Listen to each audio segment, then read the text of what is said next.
Ayun! Nasaan na yung ano natin? Palakpakan.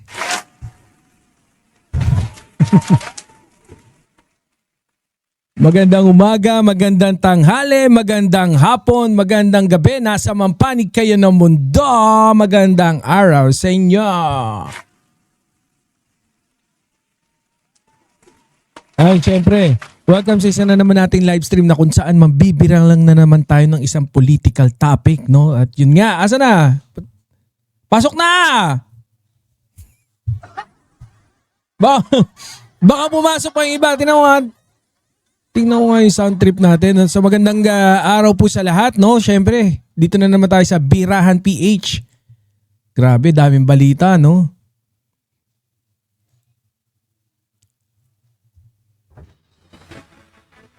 Wala no? Wala yung sound effect natin pa rin. Bakit kaya? Kung dun sa chat, okay naman. Wait nga, checkin ko nga. Lagi na lang tayo nag-check. Sa audio.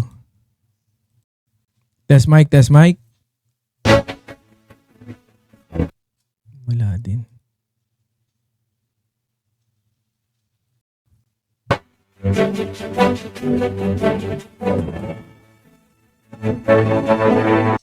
Meron ba? Meron? May sound effect tayo? Anyways.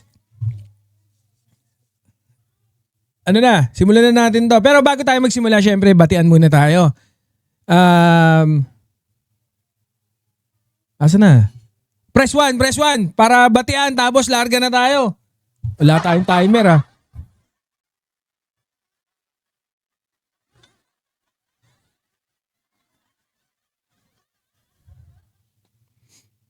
Ayan, marami tayong tatalakayin ngayon. Pero syempre, maya-maya, bago tayo magsimula, mag-good news muna tayo. Syempre, andyan si Boss Max Safe, si Boss John Jace, Ma'am Delia Rosario, of course si Ma'am Liberty Arcega, si Boss Rolex 41139, na kanina pa nandyan. Si Reza Force, syempre, nandyan. At VMB Family, shoutout sa inyo. May ano ako sa ngipin.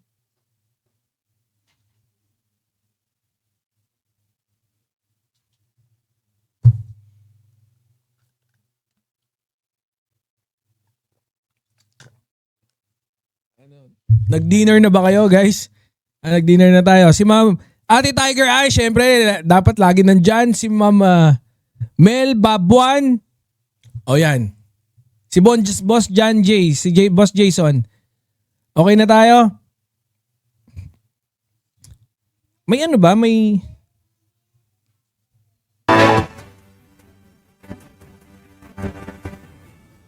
Ganun sana gagawin natin. Bali-balita po mga kababayan. Kapapasok lang na balita. Wala eh. Kaso wala tayong ano. Wala no. Sige nga, tingnan nga natin ulit.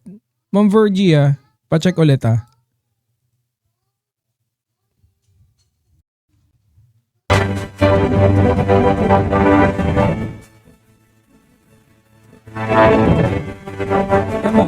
Yun ba? Wala pa rin? Sige, wag tayong magtagal sa sound check natin. So, pasok na tayo dito. Pero syempre, unahin natin ang good news. Eto. Hindi, audio nung yung background sound natin. Okay, so magandang gabi po. Syempre, Mayor Bico at syempre, puntahan na po natin ang ating unang topic. Asa na? Ang ating unang topic ay syempre, good news po muna tayo. Garalgal? Alin ang garalgal? Okay. Hindi, wala. Dito kasi ulit tayo sa lumang computer. Anyways, binisita ni Pangulong Ferdinand Marcos Jr. ang Ningning. 6.55 megawatts ba yan? Solar rooftop project sa Naik kung saan 1986. 1,986 na tahanan ang makikinabang sa malinis na kuryente. Dagdag kita at community services tulad ng street lighting, roof repairs at training programs. Binibigyan din ng Pangulo ang tulong ng proyekto sa pagpapababa ng mahigit na 6,200 tonelada ng carbon dioxide at malaking ambag nito sa pagpapalakas ng grid upang mapatatag ang supply ng kuryente at makabawas ng brownout. Pinangunahan ni PBBM ang panawagan na mas malawak na pagtutulungan ng gobyerno at pribadong sektor at komunidad para sa mas maliwanag na kinabukasan. Palakpakan. Ganyan dapat. Mga good news sa umpisa. No? Pakita natin yung ano natin. May video footage yan eh.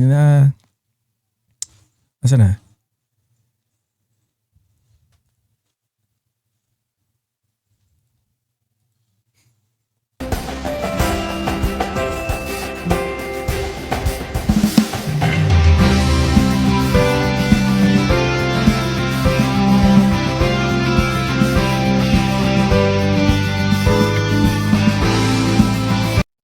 Kung inyong hindi nyo po alam, no, yung windmill ni PBBM, no, nagbigay yan ng 32,000 trabaho, no, para dun sa taga Ilocos, no. Yan ay dahil nga, no, dun sa nalikhang trabaho ng windmill. Sigurado ito rin yung mga gantong proyekto nagbibigay ng trabaho. Guys, kung napanood nyo yung yung kaninang live ni Coach Jared tsaka nila Boss Takeru dun sa channel ni Coach Jared, kasama nila si Secretary Larry Gadon. Ang ganda, daming information, no? Grabe. Next time maitopic natin yun, no? Parang ma-elaborate lang natin kung ano yung mga sinabing informasyon ni Attorney Larry Gadon. Okay, sige, balik na tayo rito.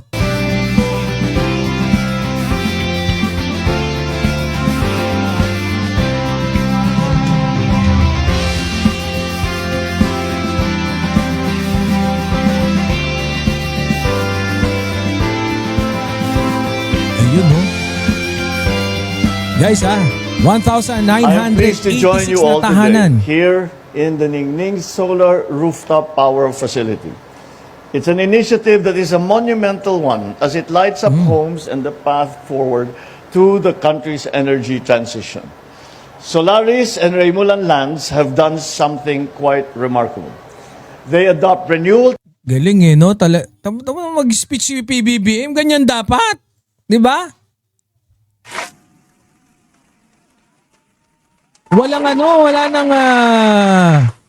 basa-basa.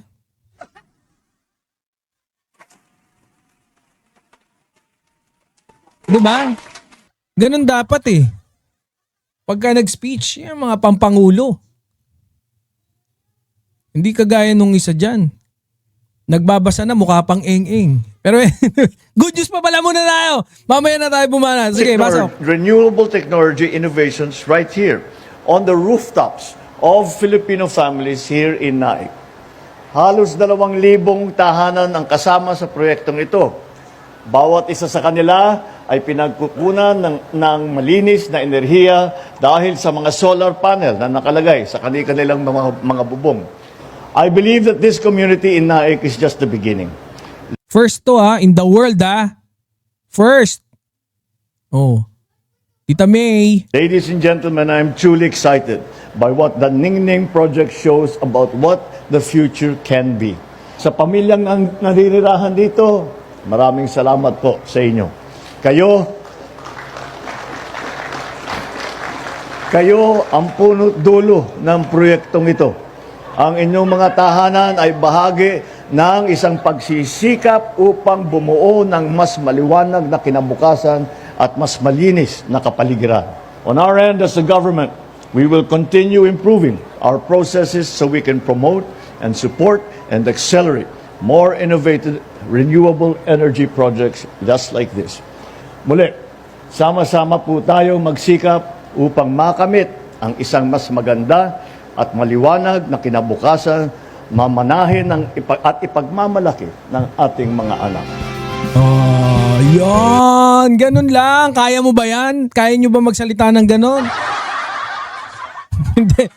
Hindi kasi kasama si PBBM siguro, no? I cannot speak for PBBM, pero parang feeling mo kasama siya talaga na isa sa mga nagplano ng proyekto na to. Pero alam nyo na, yan yung pa talagang specialty ni PBBM eh. 'Di ba? Yung sustainability. Yan yung isa sa mga slogan ni PBBM. Energy, 'di ba? So, yan nga. Nako, 2,000 tahanan ang makikinabang diyan. At hindi lang 'yan, ang isa sa pinakamagagandang epekto kasi ng grid is yung mababawasan yung carbon footprint, 'di ba? So, pangkalikasan din. Kagaya ng global warming, mababawasan no yung dahilan ng global warming. Palakpakan dapat diyan. Anyways, wala tayong papalakpak. Kaya ganun na lang yung palakpak natin. Punta tayo. Meron pa, alam ko, marami tayong pinrepare dito na Hindi naman marami. Dalawa pa lang. Asa na i-remove natin yun sa stage? Add natin tong isa. Ito naman dito sabi sa Department of Transportation sa Philippine Post. Sabi rito, Department of Transportation Philippines, panoorin tuloy-tuloy ang construction para sa bago at modernong Kamuning Station sa EDSA Busway. Yun! Palakpakan ulit dapat dyan no?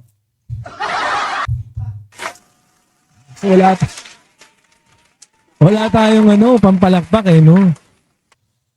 Tingnan nga natin.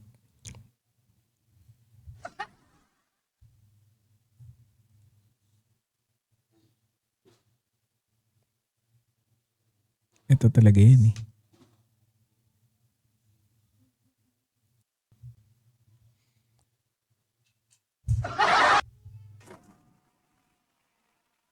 mahina.